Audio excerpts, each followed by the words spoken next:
Marcus Aurelius once said, "You have power over your mind, not outside events. Realize this, and you will find strength in a world where emotions can feel like turbulent waves." How do we find our anchor? Join us as we explore 7 Stoic lessons that hold the key to mastering your emotions and navigating life storms with unwavering resolve.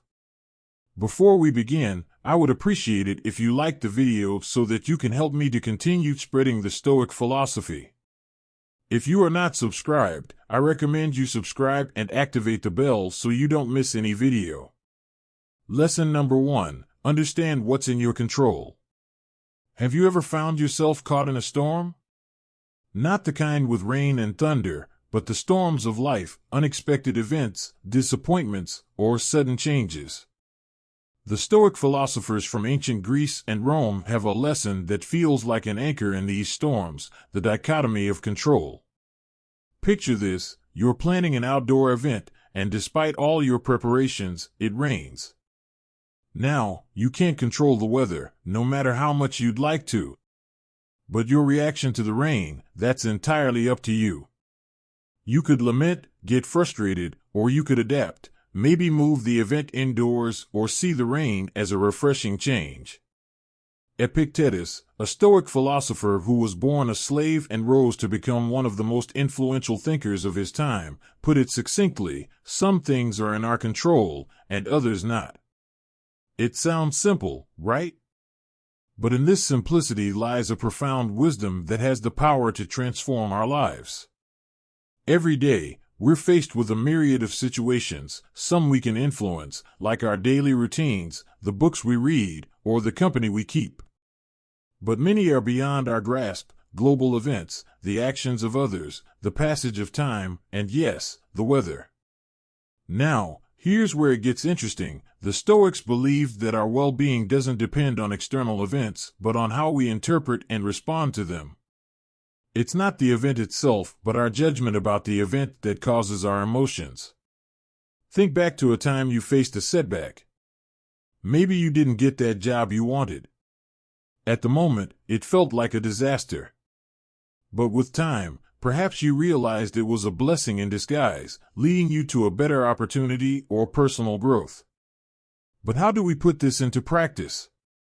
Start by asking yourself, is this something I have control over? If the answer is yes, take action. If the answer is no, then it's an opportunity to practice acceptance and adaptability.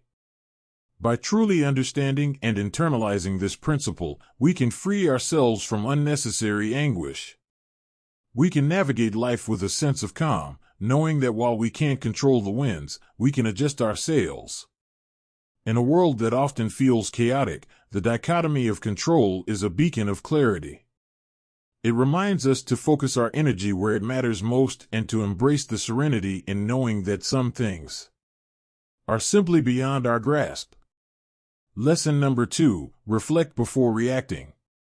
In today's digital age, where immediacy is often celebrated, the art of reflection can seem like a relic of the past. Yet, it's this very act of pausing and pondering that can be our saving grace in a world that demands rapid responses. Consider the countless times we're faced with decisions, both big and small, from choosing a meal at a restaurant to deciding on a career path. The spectrum of choices is vast. But it's not just the magnitude of these decisions that matters, it's the manner in which we approach them. Let's delve into a common scenario: reading a message that strikes a nerve. Maybe it's a colleague questioning your work or a friend making an offhand comment. The gut reaction might be defensiveness or anger. But what if, instead of diving headfirst into that emotional whirlpool, you took a step back? By allowing yourself that momentary detachment, you're not suppressing your emotions, you're giving them a space to breathe, to be understood. This practice of reflection is not about passive acceptance or avoidance, it's about active engagement with our thoughts and feelings. It's about asking probing questions. Why did this comment affect me so deeply? What underlying beliefs or past experiences are influencing my current emotions? Is my immediate reaction based on the present situation or past baggage? Moreover, reflection before reaction is a tool that fosters empathy. By giving ourselves time, we also allow ourselves to consider the perspectives of others. Maybe that colleague had a stressful day, or that friend didn't realize the weight of their words. By reflecting, we open the door to understanding, not just for ourselves, but for those around us. In relationships, this practice can be a cornerstone. How many misunderstandings could be avoided if we took the time to reflect before reacting? How many bridges could be built instead of burned? It's in these reflective moments that we find clarity, compassion, and connection. Furthermore, in professional settings, the ability to pause and ponder is invaluable.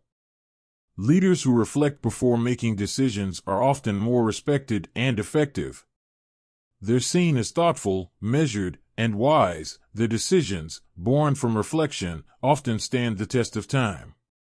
In a world that often feels like it's moving at breakneck speed, the act of reflection becomes a form of rebellion, a quiet yet powerful statement that we won't be swept away by the currents of immediacy. It's a commitment to ourselves, to our well-being, and to the quality of our interactions with the world. In essence, to reflect before reacting is more than just a practice. It's a philosophy, a way of life that champions depth over breadth, understanding over impulsivity, and meaningful connections over fleeting interactions. It's a journey inward that has profound outward implications, shaping not just our responses but the very fabric of our lives.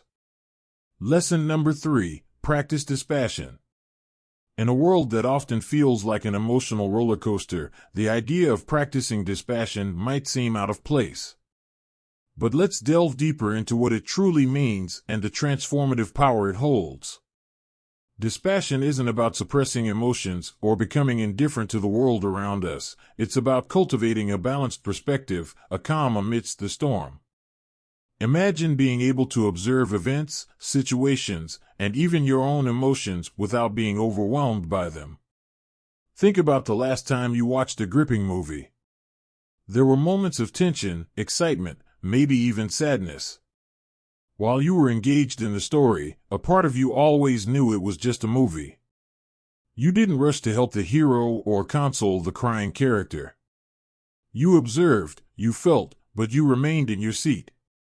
This is the essence of practicing dispassion, being deeply engaged with life, feeling its many emotions, but also knowing when to remain seated in the theater of your mind, observing without getting lost in the drama. This approach becomes a lifeline in our modern age of information overload. Every day, we're bombarded with news updates and notifications. Reacting passionately to every piece of information would leave us perpetually exhausted. Dispassion offers a buffer, a way to engage with the world in a more sustainable, balanced manner. Dispassion also plays a pivotal role in interpersonal relationships.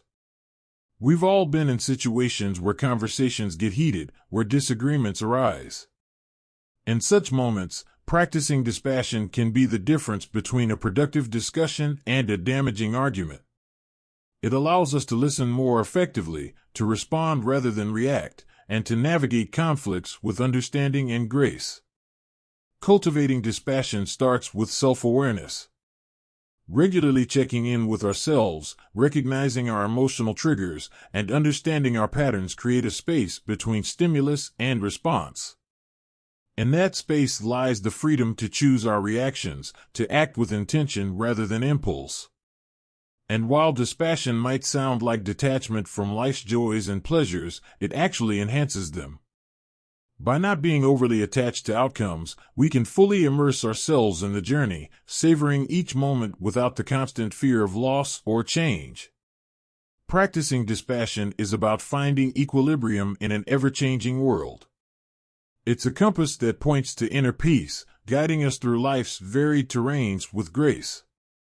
By embracing this practice, we not only enrich our own lives, but also bring a sense of calm and clarity to those around us. Lesson number 4, ask yourself, will this matter in 5 years? Life is filled with moments that test our patience, resilience, and perspective. From minor inconveniences like a spilled coffee to more significant challenges like disagreements with loved ones, our days are punctuated with situations that evoke a range of emotions. In the heat of the moment, it's easy to get swept up in the immediacy of our feelings. A missed deadline, a critical comment, or a forgotten anniversary can feel like the end of the world. But one powerful question can shift our perspective and bring clarity. Will this matter in 5 years? This simple yet profound question serves as a mental time machine, transporting us to the future and allowing us to look back at the present moment. Suddenly, that heated argument or that missed opportunity is seen in a different light. Most of the things we fret about today will be forgotten footnotes in the grand narrative of our lives. Consider the challenges and worries you had 5 years ago. How many of them still hold weight today? How many have been overshadowed by new experiences, learnings, and memories? This realization can be both humbling and liberating. Using this question as a regular touchstone helps in prioritizing our concerns. It assists us in distinguishing between short-term setbacks and long-term implications. For instance, while a bad day at work might feel overwhelming now, in the grand scheme of things, it's just one day in a career spanning decades. This perspective also fosters resilience. When faced with adversity, reminding ourselves of the bigger picture can reduce anxiety and promote problem solving. Instead of getting bogged down by the problem at hand, we can strategize, adapt, and move forward, knowing that time often brings clarity and solutions. But it's not just about minimizing our concerns. This question also encourages us to focus on what truly matters. If we want our actions and decisions to have lasting significance, we need to invest in relationships, personal growth, and experiences that stand the test of time. In a world that often emphasizes the now, will this matter in 5 years, is a beacon guiding us towards a life of purpose, perspective, and peace. By regularly revisiting this question, we can navigate life's ups and downs with grace, ensuring that our energy and attention are directed towards what truly counts. Lesson number 5, keep a Stoic journal. The act of journaling has been celebrated across cultures and epochs, not just as a record of events, but as a tool for introspection, growth, and clarity. The Stoics, with their emphasis on self-awareness and personal betterment, were no strangers to this practice. A Stoic journal isn't merely a diary of daily happenings, it is a space for reflection, for dialogue with oneself, for dissecting emotions, decisions, and reactions. It's where the external world meets the internal, where events are weighed against personal values and beliefs. Imagine ending your day by recounting not just what happened, but how you responded. Why did a particular comment upset you? What triggered that burst of joy during a mundane task? By dissecting our day, we begin to understand the patterns of our psyche. We start to see the triggers that sway our mood, the values that guide our decisions, and the habits that shape our days. Marcus Aurelius, the Roman emperor and Stoic philosopher, kept a journal, which is now known as Meditations. It wasn't meant for publication, it was a personal dialogue, a space for him to guide himself, to remind himself of Stoic principles, and to navigate the challenges of his life with wisdom. Through his writings, we see a man grappling with his responsibilities, his emotions, and his place in the cosmos. But you don't have to be an emperor to benefit from a Stoic journal. In our modern lives filled with distractions and a constant barrage of information, setting aside time for introspection becomes even more crucial. A daily check-in, a grounding ritual that brings clarity amidst chaos. Over time, this practice can lead to profound insights. You might notice that certain situations repeatedly cause stress, prompting you to either address them or change your perspective. You might find that specific practices like gratitude or mindfulness elevate your mood and outlook. The patterns that emerge can serve as a roadmap for personal growth. Beyond insights, a Stoic journal fosters accountability. By committing to daily reflection, we hold ourselves accountable for our reactions and decisions. It becomes harder to ignore repeated mistakes or to brush off lapses in judgment. Instead, we're prompted to learn, adapt, and grow. In essence, keeping a Stoic journal is like having a wise, non-judgmental friend by your side, always ready to listen, to reflect, and to guide. It's a commitment to personal growth, to understanding oneself better, and to living a life aligned with one's values and principles. Lesson number 6: see obstacles as opportunities. The world is rife with challenges, from personal setbacks to global upheavals. Obstacles are an inherent part of the human experience. But what if, instead of viewing these challenges as burdens, we saw them as opportunities in disguise? Stoics held a powerful perspective on adversity. They believed that while we cannot always control the events that befall us, we can control our interpretation and response to them. This shift in perspective transforms challenges from mere setbacks to valuable lessons. A quote by the Stoic philosopher Marcus Aurelius encapsulates this idea beautifully: "The impediment to action advances action. What stands in the way becomes the way." This means that every obstacle, every challenge, can propel us forward if we choose to see it as an opportunity for growth. Consider a river that encounters a boulder in its path. Instead of stopping, the river finds a way around it, either by eroding the boulder over time or by carving a new path. The boulder, an apparent obstacle, becomes an agent of change, reshaping the river's course. Lesson number 6: see obstacles as opportunities. The world is rife with challenges, from personal setbacks to global upheavals. Obstacles are an inherent part of the human experience. But what if, instead of viewing these challenges as burdens, we saw them as opportunities in disguise? Stoics held a powerful perspective on adversity. They believed that while we cannot always control the events that befall us, we can control our interpretation and response to them. This shift in perspective transforms challenges from mere setbacks to valuable lessons.